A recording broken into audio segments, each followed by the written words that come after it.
En mai 2026, Claude, c'est plus juste un chatbot, c'est un assistant qui connaît ton business, qui travaille sur ton ordinateur pendant que toi, tu fais autre chose et que tu pilotes également depuis ton téléphone. Alors dans cette vidéo, je vais te montrer les 3 niveaux pour vraiment maîtriser Claude et tout ça sans coder.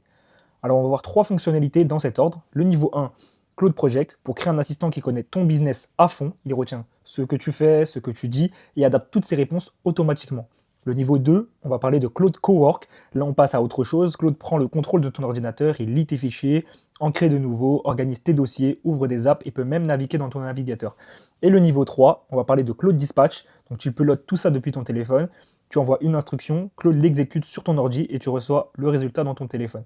Et on va aussi parler également des schedule tasks qui permettent à Claude de bosser en automatique tous les matins par exemple sans que tu lui demandes ou à n'importe quel moment de la journée. Alors, on va tout de suite démarrer. Alors là, on se retrouve directement sur l'interface Claude. Alors le problème, comme je t'ai dit, quand tu utilises Claude normalement, c'est que tu dois tout simplement expliquer à chaque nouvelle conversation ton ton, ton activité, le ton de ta voix, tes clients. Et à chaque fois, c'est une perte de temps et les réponses peuvent être génériques. Alors avec Project, tu lui donnes ces informations une seule fois et à chaque conversation dans ce projet, il utilisera ce contexte automatiquement. Donc Claude te reconnaîtra. Je vais te montrer un exemple fictif. On va imaginer une freelance en design graphique qui s'appelle Emma et qui utilise Claude pour gérer sa communication et ses propositions commerciales. C'est un cas inventé pour la démo. C'est exactement le type de configuration que tu peux adapter à ton propre business, peu importe ton métier. Tu cliques sur projet, tu crées un projet. Donc moi, je vais l'appeler Studio Emma Design. C'est le nom de notre freelance fictive. Et dans le champ Custom Instruction, c'est le cœur du système. Et tu mets tout ce que Claude doit savoir sur toi. Et plus tu es précis, plus les réponses seront personnalisées. Donc moi, je vais copier des instructions que j'avais déjà prédéfinies et je vais te les lire. Tu es l'assistant du studio Emma Design. Emma est freelance en design graphique et identité de marque. Basée à Lyon, sa cible start-up et PME qui lancent leur marque ou font un rebranding. Son ton est chaleureux, professionnel, mais pas corporate. Elle tutoie ses clients. Elle propose 3 offres identité visuelle complète à 2500 €, refonte de logo à 800 € et kit de réseaux sociaux à 1200 €. Elle refuse les projets à moins de 500 € dès les moyens de livraison 2 semaines. Tu vois, j'ai mis le métier, la cible, le ton, les offres, avec les prix et même les limites. Donc Claude sait exactement maintenant dans quel cadre il travaille. Et là, j'enregistre. Et bien sûr, toi, tu remplaces tout ça par tes propres informations, ton métier, tes offres, le ton de ta voix, etc.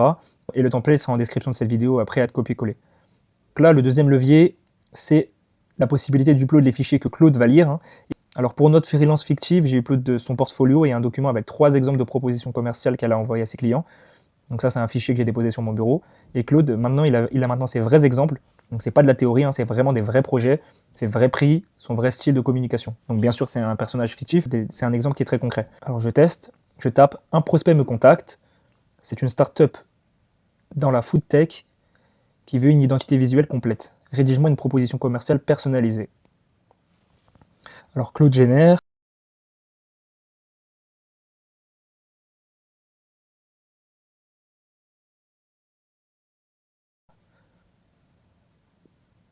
Regarde la qualité, Claude ne sort pas une proposition qui est générique là, on voit qu'il utilise bien le ton, il propose le forfait à 2500 € et il structure la proposition exactement comme les exemples qu'on a uploadés dans les fichiers. Il a même repris la façon dont Emma présente ses délais et ses étapes de travail. Donc là, le deuxième test, je vais taper « Un client me demande un seul logo pour 300 €, rédige-moi un message de refus poli ». Alors là, Claude sait très bien qu'Emma refuse les projets à moins de 500 €, c'est marqué dans les fichiers. Et il rédige un message de refus qui est chaleureux et qui propose le forfait logo à 800 € comme alternative. Il n'a pas eu besoin, bien sûr, que je le rappelle la règle, parce que c'est dans les instructions. Il sait très bien que les projets ils sont refusés à ce prix-là.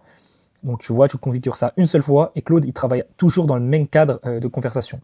Pour ton contenu, tes propositions, tes emails, tes clients, tes réponses aux prospects, et tout reste cohérent. Mais ça reste exactement pareil pour un coach, un consultant, un e-commerçant, un formateur, etc. Tu remplaces les instructions par les tiennes, et tu bloques tes propres documents, et c'est parti. Ça, ce que je viens de te montrer, c'est Claude qui te répond mieux, mais il reste toujours dans sa fenêtre de chat. Il fait rien sur ton ordinateur. Et le niveau 2, c'est Cowork. Ça change complètement la donne. Alors Cowork, c'est Claude qui travaille directement sur ton ordinateur. Il lit tes fichiers, il en crée, il organise tes dossiers, il peut même ouvrir des apps et naviguer dans ton ordinateur. Donc une fois l'application ouverte, tu vois toujours pareil, donc tu vois chat, code, Cowork, ces 3 modes. Donc là, tu vas cliquer sur Cowork. Donc l'interface, elle va changer. Donc la première action, la première chose à faire, c'est de choisir le dossier travail. Donc tu cliques sur Work in a folder et je sélectionne le dossier sur lequel Claude va bosser. Donc c'est un point de sécurité qui est important car Claude, là, il a accès qu'à ce dossier-là. Pas à tout ton ordinateur, pas à toutes tes photos personnelles, pas à tes mots de passe. Tu vas vraiment définir son périmètre. Et la première démonstration que je vais te donner, c'est basique, je vais te montrer comment il va organiser un fichier qui est plutôt bordélique. Donc là, je vais sélectionner le fichier Inspiration Content avec les captures d'écran. Donc dans ce fichier, j'ai mis plein de captures d'écran diverses. Donc c'est pareil, j'ai pris un exemple fictif, j'ai mis des photos de voitures, des photos de chiens, de chats, etc. Il y a environ une vingtaine, trentaine de photos. Chaque photo n'est pas renommée, donc elle a son nom de téléchargement basique. Et donc il n'y a aucun moyen, à part s'il regarde l'image, de savoir l'image correspond à quoi. Et je vais taper « Analyse les captures d'écran de ce dossier et organise-les en sous-dossiers thématiques basés sur leur contenu visuel. Renomme chaque fichier avec un nom descriptif. » Et j'entre, et je fais entrer.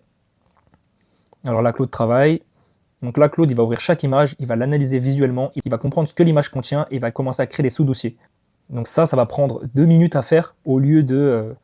et encore, je dis 2 minutes, peut-être plus rapide, au lieu de 30 minutes à faire à la main, donc tu gagnes du temps. Alors là, tu peux voir qu'il n'a pas directement supprimé les images d'origine, parce que justement, il lui faut l'autorisation. J'ai la possibilité d'activer cette fonctionnalité qu'il puisse supprimer par lui-même, mais moi, j'ai préféré laisser la sécurité.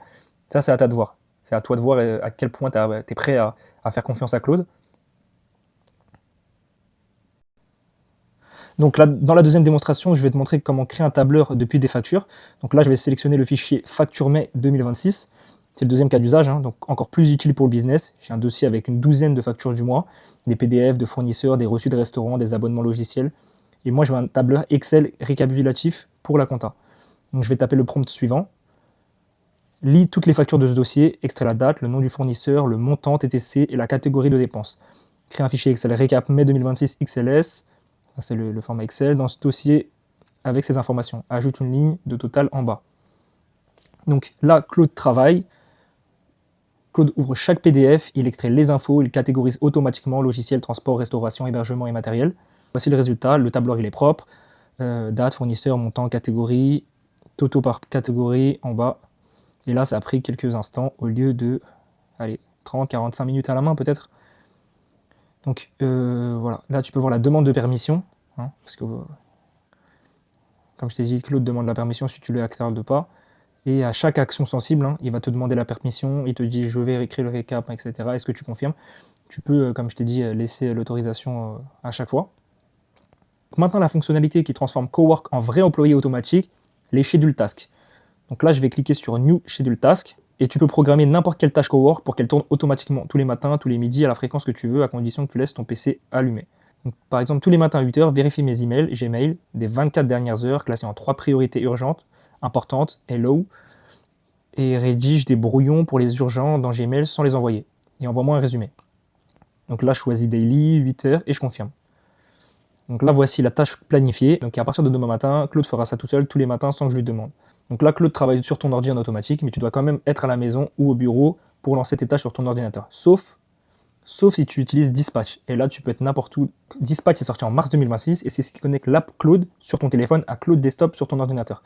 Donc tu envoies une instruction depuis ton mobile, Claude va l'exécuter sur ton ordinateur et tu reçois le résultat dans ta poche. Donc le plus important, c'est un fil de conversation continu. Tu peux commencer sur le téléphone et continuer sur l'ordinateur.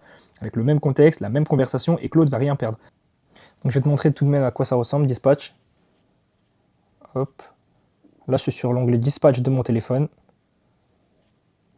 J'ai paré le chat. Et comme c'est connecté à mon PC, j'ai juste à lui indiquer par exemple le nom d'un fichier. J'ai un fichier sur mon bureau de travail qui s'appelle... Enfin, tu lui donnes le nom et tu lui dis par exemple de le convertir en PDF, de créer un événement sur ton calendrier et d'informer et tu recevras les notifications sur ton téléphone. Les actions seront réalisées sur ton PC. Et ça, c'est super pratique. Donc le plus puissant, c'est quand tu combines les schedule tasks avec Dispatch. Tu vas configurer une schedule task pour le briefing matinal, par exemple, à 8h sur ton ordinateur. Et lorsque tu vas ouvrir ton téléphone, le résumé sera déjà dans Dispatch, prêt à lire. Donc tu n'as rien demandé, et Claude a bossé tout seul à 7h30 sur ton ordi. Il va t'envoyer le récap sur ton téléphone. Enfin voilà, c'est vraiment un assistant personnel en 2026. Cowork se connecte nativement à tous les outils, Gmail, Google Drive, Slack, Notion, et depuis février 2026, tu as un plugin Marketplace pour ajouter des plugins en un clic. Alors même en gratuit, les connecteurs sont inclus, résultat, Claude peut lire les emails, ton agenda, tes fichiers, sans copier-coller. Et tout ce que Cowork fait sur ton ordinateur, Dispatch peut le piloter sur ton téléphone. Alors pour résumer, le niveau 1, Project, un assistant qui connaît ton business, Le niveau 2, Cowork, il agit directement sur ton ordinateur. Le niveau 3, Dispatch, tu contrôles tout depuis ton téléphone. Et les trois combinés, c'est plus un chatbot, c'est un assistant perso qui bosse pour toi 24 heures sur 24. Les emails, prépare tes réunions, organise tes fichiers et fait un briefing directement sur ton téléphone.